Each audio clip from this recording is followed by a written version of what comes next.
What is going on, Panther Lair? I am coming back to you guys with another voice overlay. This time we're going to talk about the Pittsburgh Panthers loss to the Xavier Musketeers in the round of 32 of the NCAA tournament.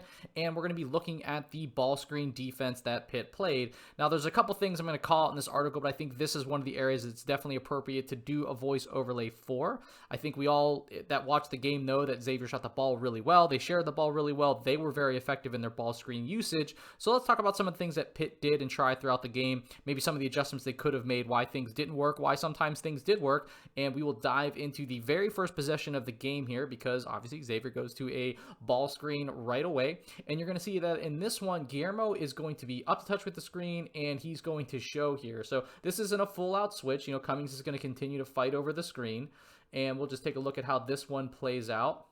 Now, one of the things I like here, so Greg Elliott's going to do kind of a tag. He's going to do a high tag here on the roller. Then he's going to get back to his man.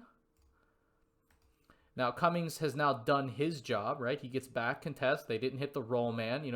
Hinson's kind of gumming up the paint here based on the path of the roller. And Guillermo's going to ultimately find his assignment. But what happens here is basically they don't cut off penetration from the wing. Elliott, who's kind of recovering here, not known for his defense, could have at least stunted to maybe make this a little bit of less of an easy path into the paint. But ultimately, the fact that we're asking this guy to finish over 7 foot tall, hey, I think you're going to live with this. I actually don't think this is a bad possession defensively, and I actually think that I liked the show. I liked being up to touch with the screen. I think it meets the three-pointer at the line too. So like you're going to meet a guy shooting a three-pointer there. You're living with that guy getting beat off the dribble a little bit, but I think Guillermo and Jorge have both shown enough ability where you probably could have trusted that in that situation. Now, we're going to get into a series of hedges here. This is where I think things went horribly for Pitt.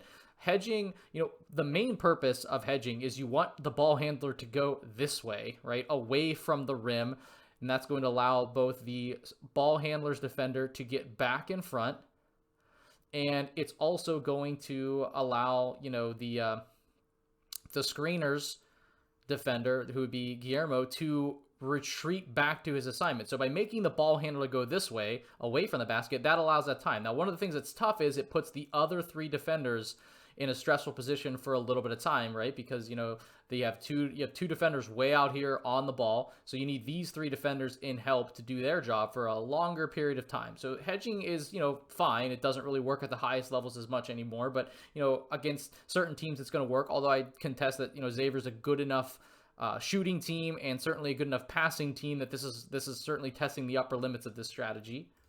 But as this plays out, you'll see at no point does the ball handler go the other way. So now the three defenders here have to account to this guy rolling completely free. But one of the things that you'll notice that Xavier did a lot of is they would just have guys kind of clear out space. They wouldn't really set illegal screens. They would just move and stay connected to their assignment to kind of move them out of the way. And that's exactly what happens here. So Nike's forced to tag, but then he has to get back. He's not going to really do much from behind here anyways. But again, this ball handler never goes the other way. I mean, look at the gap here between Guillermo and his assignment, and this ends up being a layup at the rim. So that's an illustration of, exactly what you don't want to have happen when you hedge a ball screen. So moving on to the next sequence, you'll see again where he's going to hedge hard here. Burton's going to get back in front, but again, such a huge amount of time now that these three defenders have to be in help. So you're asking Hinson, who is battling foul trouble, not at this juncture in the game, but he's not exactly a rim protector. Elliott's going to tag here and get back, but I mean, he's the worst defender of the five on the floor, and this just turns into a nice, easy lob over the top.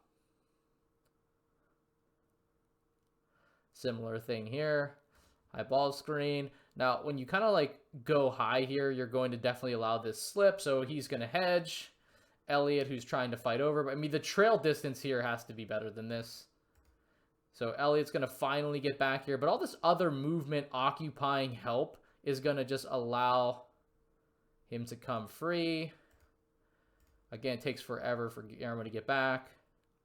And that was a big part of them hedging ball screens. It just never really worked out for them. The amount of stress it put on the other three defenders wasn't great, and the fact that the hedge just wasn't effective in and of itself. Here we go again. So this is just me illustrating. This is them switching, right? So at this point, they're going to switch. So Elliott is kind of going to trail, but then he'll veer back to kind of take away a dump pass here, like back to the a roll or a flare. This is actually a good strategy. If this would have come back here, he probably would have intercepted this. But Guillermo is going to try to meet this guy at the rim. But again, this player here is just going to clear some space here, gum this up, and it's just not going to happen. But, you know, Elliott's trailing on screens obviously was a problem all year and continued to be a problem in this game. Okay, so Pitt tried some other things here. They, you know, had some empty side ball screens kind of along the wing. And you'll see this, they could have iced one. They almost may have tried on this one, but we'll talk about that here in a second. You'll see here, anytime you're going to like switch high or go over these high, it does leave you open to switching, right? So if Cummings kind of goes low, but again, that's a strategy thing, but just for reference, it's easy to slip when guys fight over. So you're going to see Guillermo is going to again hedge. Now, at this point, this has to either be a switch or something has to get called out here. So, you know, Elliott, credit to him here. He understands he's the low man. He's going to try to do something here. But at this point, it's very clear that there's no reason for two guys to be here, right? There's an impossible pass here with Guillermo faced this way. This has to be like a coming, you know, veering off back down to here to switch, or some kind of like paint switching in here. Maybe Cummings takes this. Hinson takes that, but this is all kinds of bad at this situation.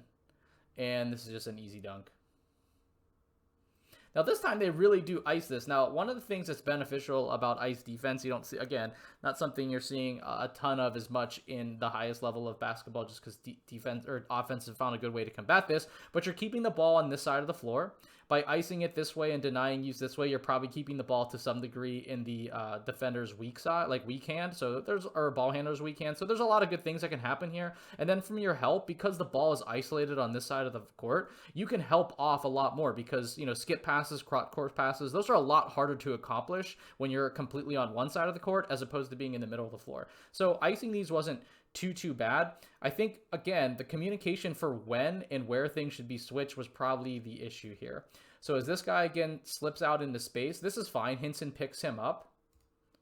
But as Hinson's assignment lifts, this has to be like where Guillermo and Hinson communicate, and Guillermo peels off and takes this guy. This is when they were running a little bit smaller of a lineup. And so Hinson's ability to defend this guy versus this guy is probably about the same.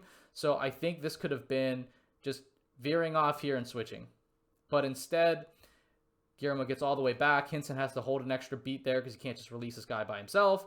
And this guy hits kind of a jumper right inside the arc. Now, you could say that's a bad shot. You don't want him taking, you know, you want them to take these kind of shots. And that's probably true. But, you know, Xavier's a good shooting team. So you don't want to have anybody just have a wide open look. I think they're one of the better teams in the country in terms of 2-point field goal percentage. So it's not, you know, the scouting report can't say invite long twos. I mean, you want to invite long twos against anybody, but you'd like to be at least a little bit contested there. So again, some communication breakdowns. That was the biggest thing. I think if Pitt would have showed a little bit more or been up to touch with the screen and trusted maybe the Diaz-Graham twins to kind of go laterally for a little bit would have worked, because the hedge clearly wasn't. And I think a little bit of that is the strength thing, you know, you hear about so much with the Diaz-Graham twins. I think any contact with the ball handler, it just sent them off route. If the ball handler bumped into them, rode them with the shoulder a little bit, it just took a longer time for those guys to get back. Pitt isn't the greatest team at help defense on the backside when it involves like Hinson having to anchor that, for example. So it just really put a lot of stress on the help. They weren't able to do it effectively. So I think they could have tried a few things, but again, Xavier shot the ball really well. They had a really good game. Not to say that, you know, going flat or showing would have been the absolute game changer, but it was very clear that hedging was not going to work.